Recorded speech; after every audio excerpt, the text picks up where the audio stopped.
अनवर साहब, आज जब खबर ये आ रही थी कि 8 अगस्त को असेंबलियों की तहलील का फैसला हो गया है, तो उसके बाद जाहिर है एक सवाल उठा कि पीडीएम में सिर्फ ये 2 जमातें तो नहीं है, छोटी जमातें और भी थी जिनसे मुशावरत नहीं की गई। तो उसके बाद वजीर इत्तलात का एक बयान आया, उन्होंने तरदीद की, उन्होंने कहा कि अभी तक तारीख तय नहीं हुई कि असेंबलियां कब तहलील होंगी।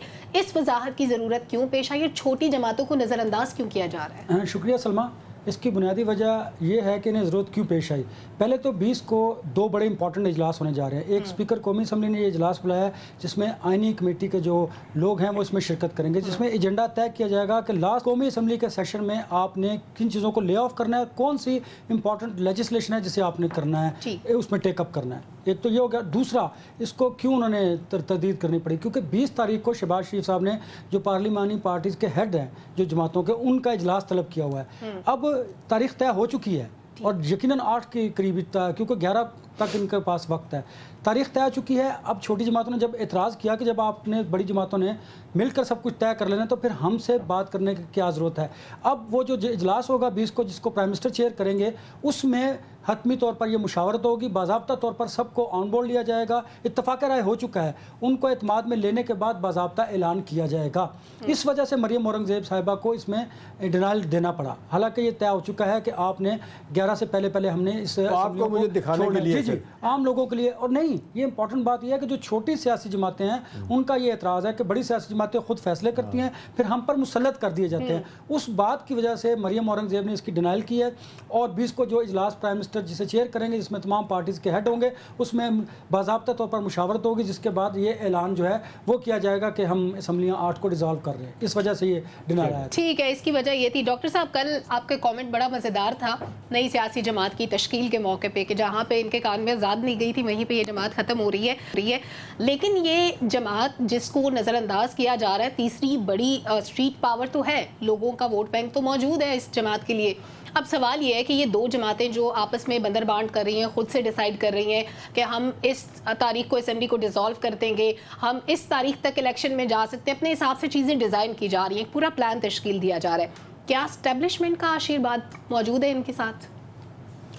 देखिए, इलेक्टोरल रिफॉर्म बिल भी अगर इसमें आप डाल लें, उसको भी बहस में लाया जा रहा है, लेकिन वहाँ पे भी पीपल्स पार्टी और PMLN है। वहाँ पे अब इतनी बड़ी जमात जो PTI की जमात तो है, उसको उसके साथ कोई मुशावरत नहीं हो रही है। इसी तरह अगर ये इलेक्टोरल रिफॉर्म बिल जो है ये आ जाता है, इसकी अमल दरामद कैसे होगा? क्या साहब को शामिल किया ना, लॉ मिनिस्टर बड़े खुश हैं कि वो ऑन बोर्ड है PTI के लिए। लेकिन अगर अब इलेक्शन में जाने लगे हैं और 3 महीने या 4 महीने के बाद इलेक्शन हो रहा है, तो इतनी जल्दी क्या इलेक्शन कमीशन ऑफ पाकिस्तान उनके ऊपर अमल दरामद कर पाएगा या नहीं? देखिए, एक तो मुझे एट सम डिग्री ये लगता है कि पीपल्स पार्टी और PMLN भी कंफ्यूज्ड हैं, जहां अपने इस्टेब्लिशमेंट का नाम लिया, कि उस तरफ से क्या पैगाम आ रहा है या वो क्या चाहते हैं। देखिए, वो एक तो खुद भी कंफ्यूज लगते हैं और एक वो इस किस्म के बयानात देने के नतीजे में लोगों को भी कंफ्यूज करना चाहते हैं, हम सबको भी कंफ्यूज करना चाहते हैं। देखिए, एक तो इसका सियासी एंगल बनता है। सियासी एंगल आप सब लोग इसको डिस्कस कर रहे हैं, माशी एंगल डिस्कस नहीं हो रहा इस वक्त। देखिए, सियासी तौर पे बहुत सारी डिलेज आ रही हैं। जो कासिम के अब्बा हैं उनकी नाअहली में डिले आ रहा है। मेरा ख्याल है कि पहले सोचा जा रहा था कि जल्दी हो जाएगा।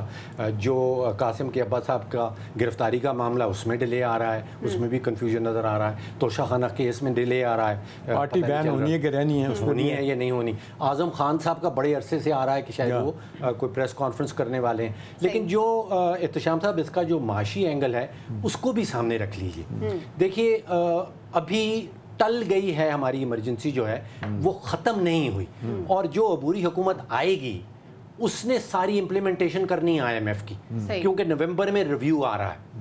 अब अगर आप कोई ऐसी वैसी सी हल्की फुल्की सी अबूरी हुकूमत बना देते हैं और वो IMF की जो IMF की शराइत हैं उन पे पूरा नहीं उतर पाती, तो वो माशी इमरजेंसी वापस आ जाएगी। मुझे लग रहा ये है कि जो सियासी तबका खतरा टला नहीं पूरी तरह जी, खतरा ना टलने के साथ साथ एक और प्रॉब्लम ये भी है कि वो तो सिर्फ डिले हुआ है 1-2 महीने। तरक्याती कामों के लिए अरबों रुपए दिए जा रहे हैं। 61 बिलियन सही कह रहे हैं, 61 अरब रुपया मंजूर हो गया। आपने 61 अरब रुपया निकाल दिया, उसको आप तकसीम कर लें MNS पे, तो 60-65 अरब रुपया एक MNA का पैसे। भाई जुल्फिकार साहब का कॉमेंट ले लो। जुल्फिकार साहब, एक तो मामला ये कि कासिम के अब्बा का अब होगा क्या, उनका करना क्या है, ये अभी तक कोई डिसाइड नहीं हुआ, और दूसरी बात ये कि कहा जा रहा है कि सदर के पास समरी भेजी जाएगी, 48 घंटों का वक्त होगा। 8 अगस्त को अगर उनके पास समरी जाती है, अगर 48 घंटों में वो उस पर दस्तखत नहीं करते तो असेंबली खुद ब खुद डिसॉल्व हो जाएगी। 48 घंटे बड़ा स्ट्रेटेजिकली मार्जिन रख के डिज़ाइन किए गए हैं ताकि उससे अगर वो नहीं भी साइन करते तब भी वक्त से पहले असेंबली डिसॉल्व हो और 90 दिन का वक्त मिले। इस स्ट्रेटेजिक मूव की ज़रूरत क्या थी?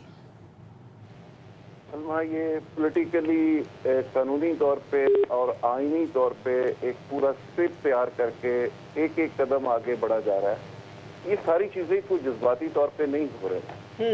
इस सारा एक पूरा प्लान इस हवाले से मौजूद है, एक स्क्रिप्ट मौजूद है जिसके ऊपर चलते हुए आगे बढ़ा जा रहा है। मैं कोशिश करूंगा कि मैं कुछ इनसाइड आपसे शेयर करूं जी कि जरदारी साहब को इख्तलाफ क्या था। जरदारी साहब और नून लीग की जो लीडरशिप की गुफ्तगू हुई उसमें बुनियादी चीज क्या थी? बुनियादी चीज ये थी कि जरदारी साहब की मर्जी के निगरान गवर्नमेंट के अंदर शेयर नहीं मिल रहा था। वो चाह रहे थे कि सिंध के अंदर उनकी मर्जी की गवर्नमेंट होनी चाहिए, मरकज के अंदर फलां फलां फलां लोग होने चाहिए। ठीक है। जब इसकी बुनियाद के ऊपर इख्तलाफ था और उन्होंने इस पे मौक़िफ़ ये इख्तियार किया कि जी 60 दिन में इलेक्शन होने चाहिए, टाइम पे असेंबली डिसॉल्व हो ठीक है। और ऐसा निगरान प्राइम मिनिस्टर हो जो पॉलिटिकल बैकग्राउंड रखता हो, वो आए और इलेक्शन कराए और घर चला जाए।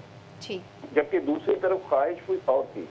वहाँ पे ख्वाहिश थी कि कासिम के अब्बा की शायद अभी तक पूरी तरह से जो जरूरत है जितनी सॉफ्टवेयर अपडेट होने की वो नहीं हुआ, तो उसको मजीद होना चाहिए। ये ख्वाहिश दूसरी तरफ मौजूद है। ठीक है। अब जरदारी साहब भी ऑन बोर्ड आ गए हैं। ये 90 दिन वाला जो ऑप्शन है वो लिया जाएगा।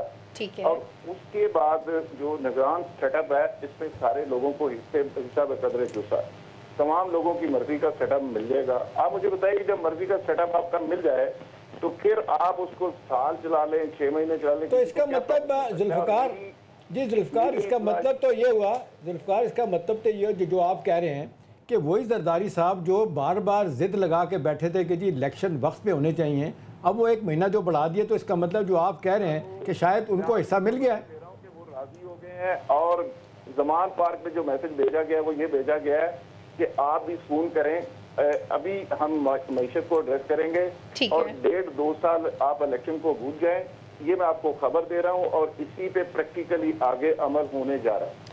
ठीक है, आपका कमेंट आ गया एहतेशाम साहब। एक सवाल आपने उठाया और एक सवाल मेरे जहन में भी आ रहा है कि इलेक्शन तो होने जा रहे हैं, बातें कर रहे हैं, 60 दिन में होते हैं, 90 दिन में होते हैं, या उसको मजीद एक्सटेंड कर दिया जाता है, वो एक अलग मामला है। लेकिन जिस भी हालत में इंतखाबात होंगे, क्या ये एक फेयर इलेक्शन कंसिडर होगा? यूरोपीय यूनियन ने कह दिया है कि हम अपने मुबस्सिरीन को नहीं भेजेंगे। माजी में ऐसा नहीं होता था।